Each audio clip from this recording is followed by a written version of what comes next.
What's going on, YouTube, fam? It's your boy Tony 2 times, and we back with another episode of Hood Tales, man. Before I start, be sure to tap that like button. Definitely watch this video to the end to hear the full story and all the details in the case. For my day one fam, y'all already know it's all love. Thanks for tuning back into another episode. If you're new to the channel and you feeling the content, feel free to subscribe. Definitely hit that notification bell so you can be notified every time we drop a new video. Oh yeah, feel free to share the channel with your peoples. Everybody is welcome. Before I get into this story, I want to give a special shout out to Miss Antoinette Boyd for always showing love and supporting the channel. We definitely appreciate it. With that being said, let's get right into the story.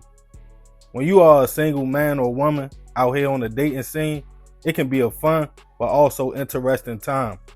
You get to hang out with the opposite sex with no strings attached. Talk to different people, pick their brains, and see what type of person you are really into and looking for. The good thing about it is, if you don't connect with a person, you can simply just keep it moving with no explanation. Because while dating, you are not committed to no one. You can go home at night, still have your peace of mind, and just simply block the number or stop answering the phone. But that only works when you are dealing with another grown-up that are in control of their emotions and can handle rejection. I'm sure we have all dealt with people in the past. If you try to cut them off or not feeling the vibe with them no more, they want to know why and what's wrong, especially if y'all have been intimate. Or they know things about you, like where you live or where you work. Things can get tricky then. Now, while some people will never put themselves in a position to chase somebody, when they know that person don't want them, they just let it go. Others don't give up that easy. They feel like you laid down with me, we were building and working towards a relationship, so you just can't drop me like that. Now you have a problem. That's how fatal attractions happen. And when a person is hurt and scorned, you just never know how far they are willing to go.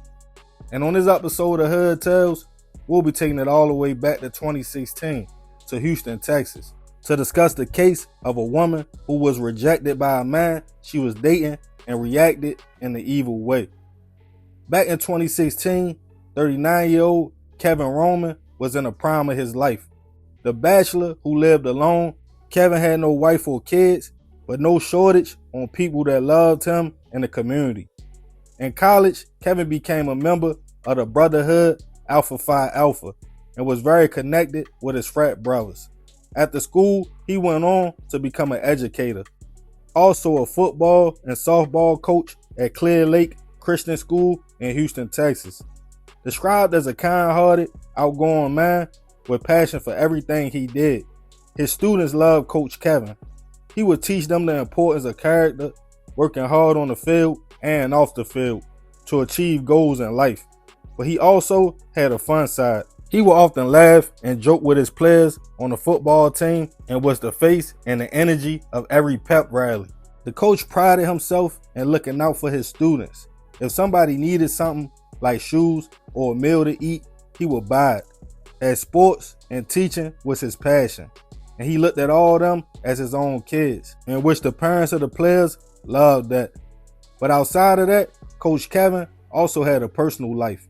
He was single, but would often date. In that year, he caught himself vibing with a 32-year-old young lady named LaQuinta Johnson. It's not clear exactly how the two met, but they hit it off right away. And after just a few dates, she knew where Kevin lived and worked at, and it seemed things were getting serious. She would often ask him about commitment and moving in together, but Kevin still had a lot going on and would tell her, "Not yet, I'm not ready." Besides, he was getting ready to leave the school he was a coach at for over 10 years. When that year, they didn't renew his contract. He was moving on to be a coach at another school called Kip Academy. As Kevin started his new journey, him and LaQuinta were still dating. But it wouldn't last long, as she kept pressing the man about a relationship, settling down, and also she was questioning him about seeing other women. So he decided they needed a break. He stopped answering the phone and also her text messages in the attempt to cut her off and make a clean break. A few weeks went by, and she would constantly try to contact Kevin, but he was getting adjusted to working at the new school while still checking in on the students at the Christian Academy. He told them, in his mind, he was still their coach. He might not be on the field with them, but he promised them every game he would come by and be in the stands. But when a game came around in September 2016, Kevin was a no-show. Plus, he was missing days from his new job, in which that wasn't like the man at all. His frat brother and best friend grew concerned and started calling Kevin with no answer. So on September 10th, he went to his home on Sparrow Street in Houston to do a welfare check. When he arrived to the home, he noticed Kevin's Jeep was missing. As he walked up to the door, he realized it was unlocked. As soon as he entered the home, he noticed it was a foul smell, and then he saw a horrible scene. Kevin laying on the floor. In a panic, he ran back outside and called police. They responded to the home and realized Kevin was shot multiple times in his head, neck, back, chest, and arm. And unfortunately, he was already gone. It was determined his body had been there for days. As the news hit the community, somebody took Coach Kevin's life.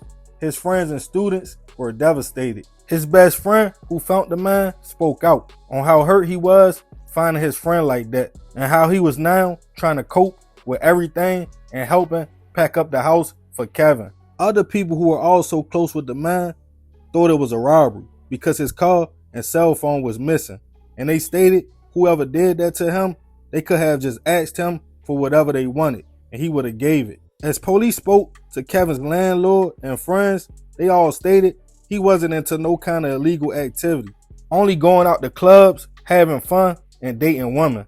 As the landlord recalled, multiple females filtering in and out.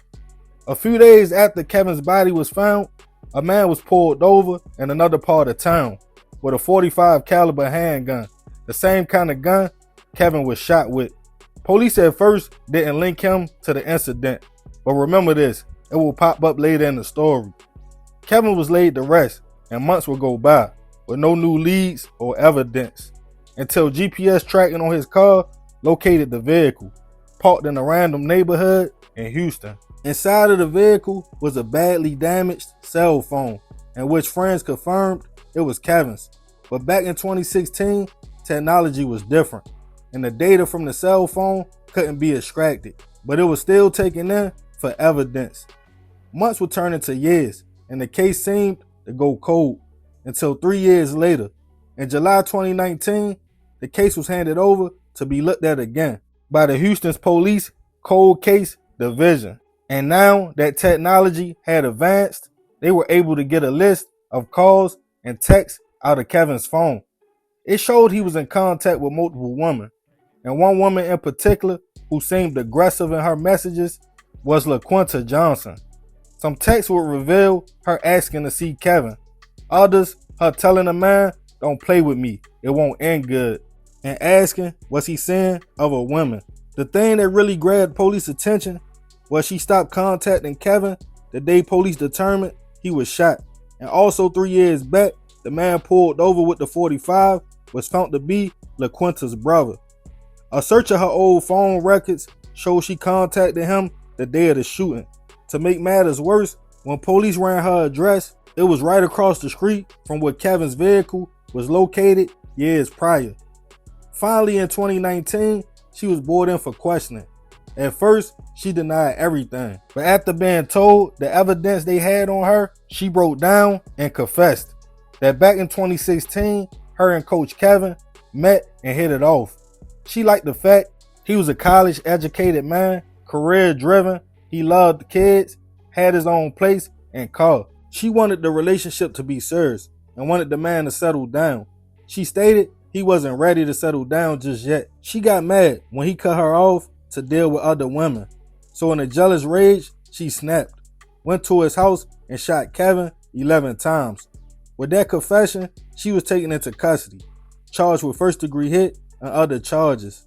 At her first bail review, she sat quietly as the judge called out what she did and the impact it had on the community. As Coach Kevin's family and friends couldn't believe all this time, it was a scorned lover who took his life. As the case made its way to court, it was open and shut. With her confession, LaQuinta was found guilty on all charges and sentenced to 45 years in prison. Rest in peace to Kevin. I send my prayers and condolences to his family. With all those positive things he had going on in life, just to think he lost it for dating and rejecting somebody that he didn't want. That's cold. But I'm going to end this one with a few questions. If you are just dating, do you feel like you are obligated to tell a person you are also seeing other people? Or is it not their business because you are not committed? And have you yourself ever dealt with somebody and when you tried to cut them off, they got crazy? Let me know in the comments. And remember, we got to succeed, not to fail. So we won't be just another hood tale. Yeah, man, crazy story. Rest in peace to Coach Kevin. I definitely send my prayers to his family. But I ain't going to talk too much more about this one. Y'all let me know y'all thoughts in the comments. I appreciate you if you made it to the end. This another episode of Hood Tales. This your boy Tony 2 times. Love, fam. I'm out.